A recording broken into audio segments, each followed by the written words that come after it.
Oh là là! Salut à tous, j'espère que vous allez bien. Aujourd'hui, débriefing de Saladin Parnasse.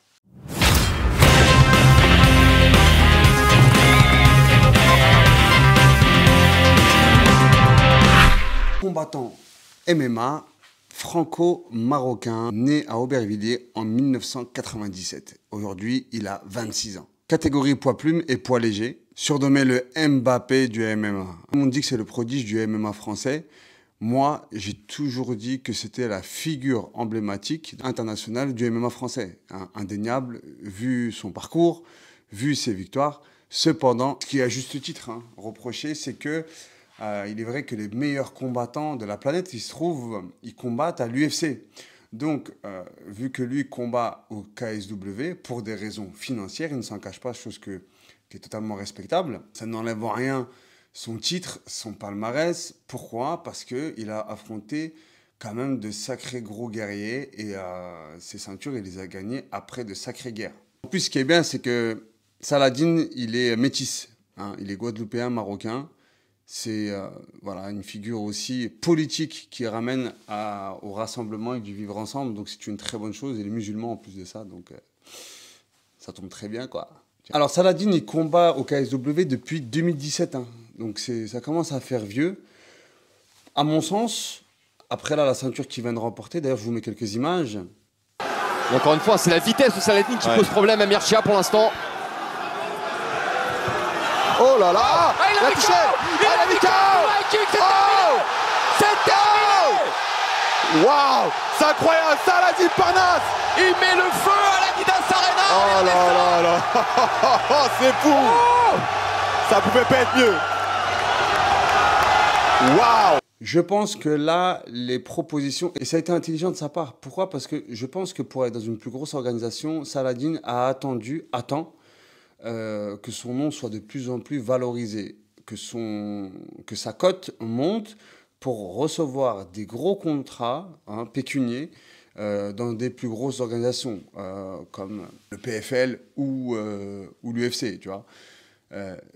On aimerait voir un Saladin Parnasse à l'UFC parce que je pense, à mon sens, que c'est le seul vraiment à l'heure actuelle qui a la capacité d'affronter les plus grands. Dernièrement, on a eu le KBSD. J'en dirais pas plus. Je dirais pas de prendre la ceinture de l'UFC encore, mais je dirais de bien se classer, même top 5, même top 3, à son niveau actuel. Il faut savoir qu'à 26 ans, il a encore de la marge pour progresser. Donc, je suis vraiment, vraiment optimiste à l'idée de me dire que Saladin, il peut vraiment nous représenter à l'échelle internationale. On le met dans la catégorie des lutteurs, en sachant que pour moi, il n'a aucune lacune. Donc c'est vraiment un hybride type John Jones, tu vois, avec un pied-point super qualitatif, une lutte de ouf et un jiu-jitsu au top. Son cardio, n'en parlons même pas. Frérot, il a 6 poumons, tu comprends pas. Le mec, il commence fort, il finit fort, c'est une dinguerie. Au niveau athlétique, après, bien entendu, il y a tout le travail qui est mis à côté. D'ailleurs, on va y revenir sur son staff. Et c'est aussi, pour moi, une des pièces maîtresses de toute sa réussite. Mais au niveau prépa physique, le mec, c'est une machine. Il ne s'arrête pas. Moi, je l'ai connu à l'époque où j'entraînais Ibra, où je les ai mis en sparring et tout pour que Ibra progresse, pour qu'il travaille, etc.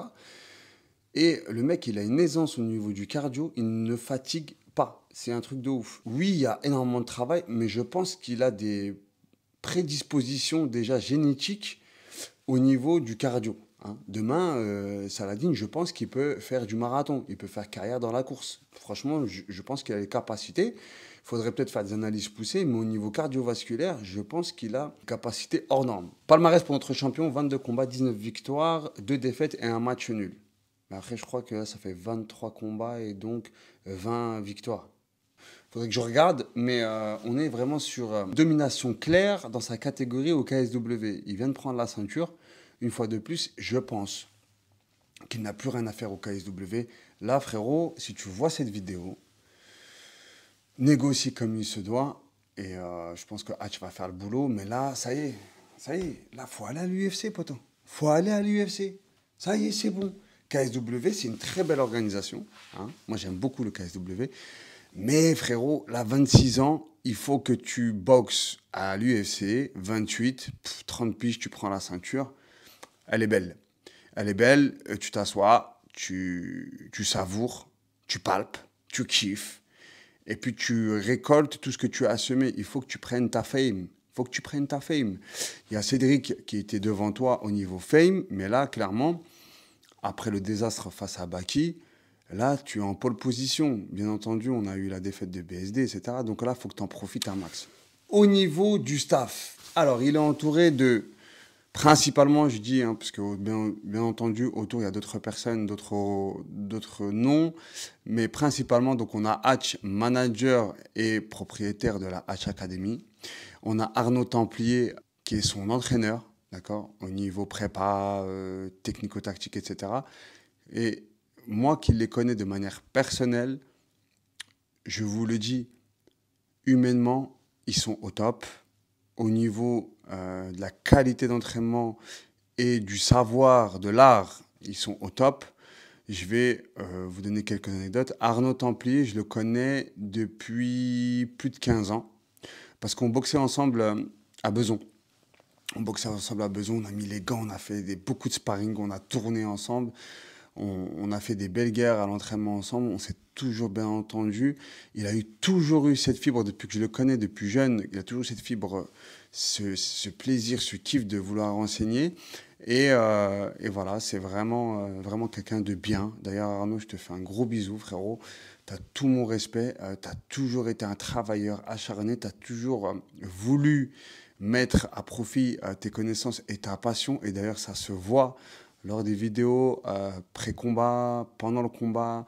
C'est vraiment agréable à voir. On a vraiment, pour le coup, là, pour moi, c'est la seule team professionnelle sur le circuit.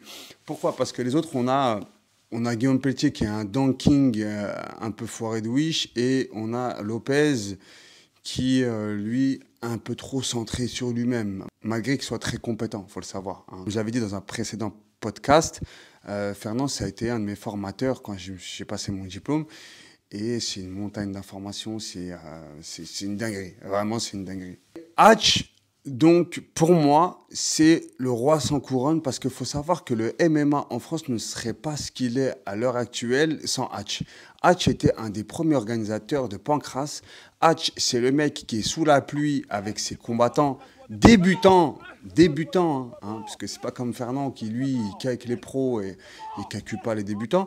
Donc Hatch, il est avec les débutants sur la piste, tous les dimanches, sous la pluie, sous la neige qu'il vente, etc. Donc c'est vraiment l'image qu'on recherche, qu'on veut à travers tous les managers et hit trainers de tous les combattants pour qu'ils arrivent à un niveau, dans le haut niveau tout simplement. C'est cette rigueur, voilà, le fait de se relever les manches. Quand tu as un mec comme ça, qui se donne les moyens, le boxeur, il n'a que envie d'avancer. Tu vois ce que je veux dire? Quand on a le hit trainer qui est négligent et qui est pantouflard, le boxeur, je vous jure, un vrai boxeur, ça l'arrange. Tu vois? Et donc du coup, le boxeur, donc Saladin, en l'occurrence, est à l'image de son staff et de l'énergie qui gravite autour de sa salle. Sans compter, bien entendu, que dans la salle d'entraînement, moi qui me suis entraîné à plusieurs reprises là-bas et qui compte retourner m'entraîner, on a un vrai état d'esprit de guerrier dedans, de belles pépites qui grandissent au sein de cette académie. Ça s'entraide, ça s'entraîne dur. On a aussi Greg qui tourne dans cette salle. On a aussi Cédric Doumbé qui tourne dans cette salle. Bref, pour vous dire que vraiment le professionnalisme et la qualité y est. Pour moi, le club formateur numéro 1 en France. Ça, c'est n'est que mon avis. Vous pouvez dire ce que vous voulez. D'ailleurs, mettez-moi en commentaire quelle académie, quel centre, quel club vous préférez en France ou en Ile-de-France, peu importe, vous mettez ça en commentaire et comme ça je vais regarder un petit peu ce qui se passe. Au niveau physique, Saladin, on voit bien qu'il a une structure musculaire qui est à la hauteur de ses performances. Un athlète qui est préparé musculairement, on voit bien qu'il n'a aucun déficit physique au niveau musculaire. Les épaules sont bien renforcées, les pectoraux sont là, le dos est comme il faut. On a une belle musculature au niveau du bas du corps.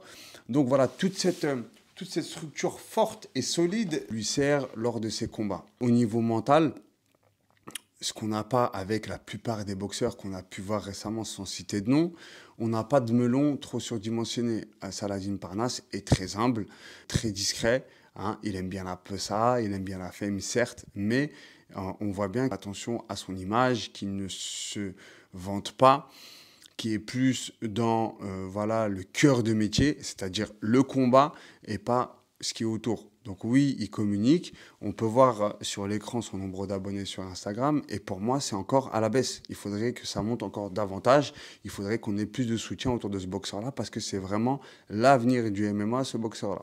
On a fait le tour de Saladin. En tout cas, merci Saladin si tu vois cette vidéo pour tout ce que tu nous offres. Parce que tu fais partie des rares dans le circuit qui ont l'image, le mindset, le charisme, le caractère qui transpire le bien. Et donc, il faudrait que tu continues comme ça. Félicitations encore pour ta ceinture. C'est amplement mérité. Et je vous soutiens de tout mon cœur. Et je vous dis, de toute façon, je vous dis à bientôt à la salle lors d'un entraînement. Merci à tous d'avoir visionné cette vidéo. Si vous l'avez aimé, bien sûr, vous la likez pour le référencement. Vous vous abonnez à la chaîne pour donner un maximum de force, pour nous motiver à continuer ces vidéos. Et puis vous la partagez voilà, à tous les puristes de boxe MMA. Voilà, je vous embrasse. Passez une très bonne journée.